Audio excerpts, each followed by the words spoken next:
Hi hello friends, ఎలా ఉన్నారు అందరూ? నేను మీ Vicky. Welcome to my channel మన ఇంట్లో YouTuber. Welcome to my new vlog. ఈరోజు మీకైతే ఆవిరి కుడుము ఎలా చేస్తారో అదైతే చూపిస్తాను. ఎంత పప్పుకి ఎంత ఇడ్లీ రవ్వ వేయాలో అది కూడా మీకు చెప్తాను.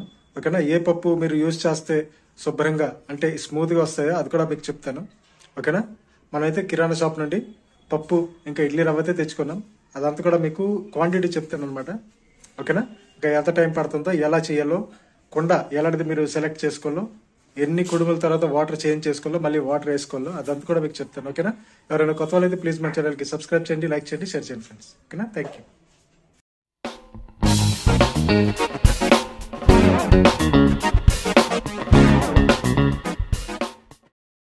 ఫ్రెండ్స్, ముందుగా మనమైతే ఒక తెపాల ఎంచుకోవాలి. చిన్న మూత ఉండాలి, మరీ అంత పెద్దది కాదు, లేకపోతే కుడుము అయితే తీసేటప్పుడు ఇరిగిపోద్ది అనమాట. దాంట్లో మనము సగం కంట సగం వాటర్ అయితే వేసుకోవాలి. ఎక్కువ వాటర్ వేసుకోకూడదు, ఎందుకంటే చిన్న అది ఒక్క డ్రాపు పప్పు ఒకవేళ నీటిలో పడినా మొత్తం పోతుంది. ఎందుకంటే పొంగులాగా వచ్చి మొత్తం పైకి అయితే వచ్చేస్తుంది, ఇడ్లీ కుడుము మొత్తం పోతుంది అనమాట. ఓకేనా? ఆ తెప్పల సెట్ చేసి దాంట్లో సగం వాటర్ వేసుకొని ఇలాగా వైట్ కలర్ గుడ్డ వేసుకొని మనకి చుట్టూరు ఎడ్జ్లు అయితే కట్టేస్తాము. ఓకేనా? వైట్ కలర్ అనేసి నేను ఎందుకు అంటున్నానంటే, ఇంకేమైనా కలర్లు మీరు వేసారనుకోండి ఇడ్లీ తీసేటప్పుడు కుడుము తీసేటప్పుడు ఆ కలర్ అయితే దానికి అంటొచ్చు. ఎందుకంటే అంత వేపర్తో ఆవిరితో ఇదంతా కూడా బాయిల్ అవుతుంది కాబట్టి కలరు మ్యాక్సిమం 100% కలర్ అయితే వదులుతుంది. అది కూడా మీరు వైట్ కలరు ఈ గుడ్డే యూజ్ చేయండి. ఓకేనా? ఇలాగా కట్టేసి ఎక్స్ట్రా గుడ్డ ఉంటుంది కదా, అది కట్టేసి దగ్గరికి చేసి ఒక దగ్గర మూడేసేయండి.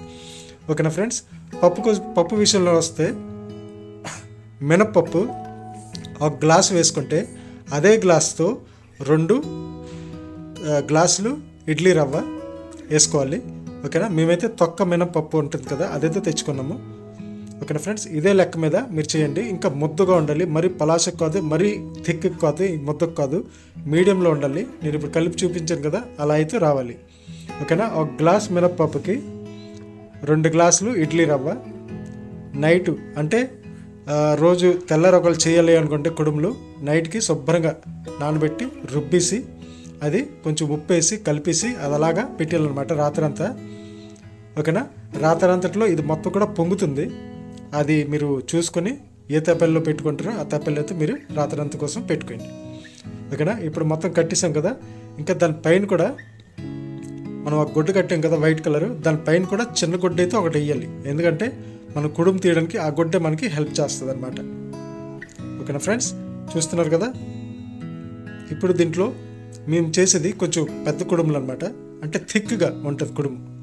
ఓకేనా? చిన్నదని కొంచెం థిక్గా ఉంటుంది, వెడల్పుగా ఉంటుంది.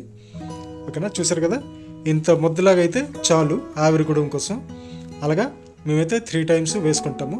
వేసుకొని మీకు ఒక కుడుము 10 మినిట్స్లో అయితే రెడీ అవుతుంది. ఫుల్ బాయిల్ అయిన వాటర్లో మీరు పెట్టుకుంటే 10 మినిట్స్ మ్యాక్సిమం పడుతుంది. అలాగే పైన పెట్టుకుంటాం కదా గిన్నె, ఆ గిన్నె కూడా మీరు కరెక్ట్గా అయినది ఎంచుకోవాలి. ఫ్లాట్గా ఉన్న గిన్నె పైన మూత కోసం పనిచేయదు.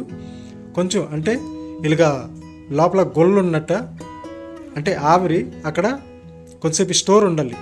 అప్పుడే మీకు మంచిగా అయితే అది తొందరగా ఒక 10 మినిట్స్లో మీకైతే కుడుము అయితే రెడీ అయిపోతుంది. ఆ గిన్నె కూడా మీకు చూపిస్తాను ఎలాంటి గిన్నె పెట్టాలో. చూసే కదా, పైన గుడ్డ పైన ఇంకొక సన్నంగా ఒక గుడ్డ అయితే వేస్తున్నాము. ఇడ్లీ కుడుము తీసినప్పుడు మనకైతే బాగా పనిచేస్తుంది. ఓకేనా ఫ్రెండ్స్? ఇప్పుడు మీకు గిన్నె చూపిస్తాను. అలాంటి గిన్నె మీ దగ్గర ఉంటే ఇంకా మంచిది. చూసారు కదా, గుల్లలాగా ఉంది. ఇలాంటిదే కరెక్ట్గా ఆ మూతకి సరిపోయినట్టు మీరు సెట్ చేసుకుంటే ఆవిరి బయటికి రాకుండా లోపల కొంచెంసేపు స్టోర్ ఉండి ఆ కుడుముకి ఏంటంటే బాగా బాయిల్ చేస్తుంది.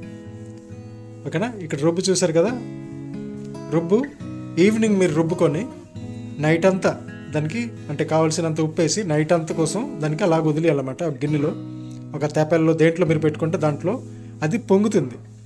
ఓకేనా? అలాగా మీరు పెట్టుకొని మీరైతే 2 రోజు మార్నింగ్, ఆఫ్టర్నూన్, ఈవినింగ్ ఎప్పుడైనా మీరు కుడుములు చేసుకోవచ్చు. మరీ ఎక్కువ రోజులు అయితే పెట్టకూడదు, అది పులుపు వచ్చేస్తుంది అనమాట. ఓకేనా ఫ్రెండ్స్? అలాగ చూసుకొని మీరు చేసుకోవాలి. ఇప్పుడు మనకైతే 10 మినిట్స్ అయింది. చూసారు కదా ఆవిరి ఎలాగొస్తుందో. ఆ లోపల ఆవిరి స్టోర్ అవుతుందన్నమాట. Maximum 10 minutes. దాని మధ్యన ఇప్పుడు ఇది ఉడికిందో లేదో మనకు తెలియాలి అంటే ఒక చాక్ పట్టుకొని లేకపోతే స్పూన్ పట్టుకొని బ్యాక్ సైడ్ ఉంటుంది కదా, ఇనుము. ఆ ఇనుముకి ఇది దోపుతాం అనమాట. అది దోపేటప్పుడు తీసేటప్పుడు మనకు ఒకలా రుబ్బు తగిలింది అనుకోండి, ఉడకపోయినట్టు ఇంకొక 2 నిమిషాలు ఉడగాలన్నమాట. ఒకవేళ ఏది తగలకపోయిందంటే ఉడికిపోయినట్టు, బాయిల్ అయిపోయినట్టు. ఇప్పుడైతే అది చెక్ చేసాం. మొత్తం చూసారు కదా ఎంత బాగా వచ్చిందో కుడుము అనేది. అలాగే ఈ కుడుము ఒక్కరికి కరెక్ట్గా సరిపోతుంది. నేనైతే ఇలాంటివి 1.5 కుడుము, అంటే ఈ కుడుము ప్లస్ ఇంకొక కుడుము తయారు చేస్తారు కదా, 4 ముక్కల్లో 2 ముక్కలు అయితే నేను ఈజీగా తినేస్తాను. అంటే 6 ముక్కలు తింటాను అనమాట. ఓకేనా ఫ్రెండ్స్, మీరు కూడా ఇదే పద్ధతిలో చేసుకోండి. ఇది చాలా పాత పద్ధతి. అంటే మట్టి కొండలు లేవు మన దగ్గర, అలాగే కర్రల పొయ్యి లేదు. అందుకంటే గ్యాస్ స్టవ్ మీద మీకైతే చేసి చూపిస్తున్నాను.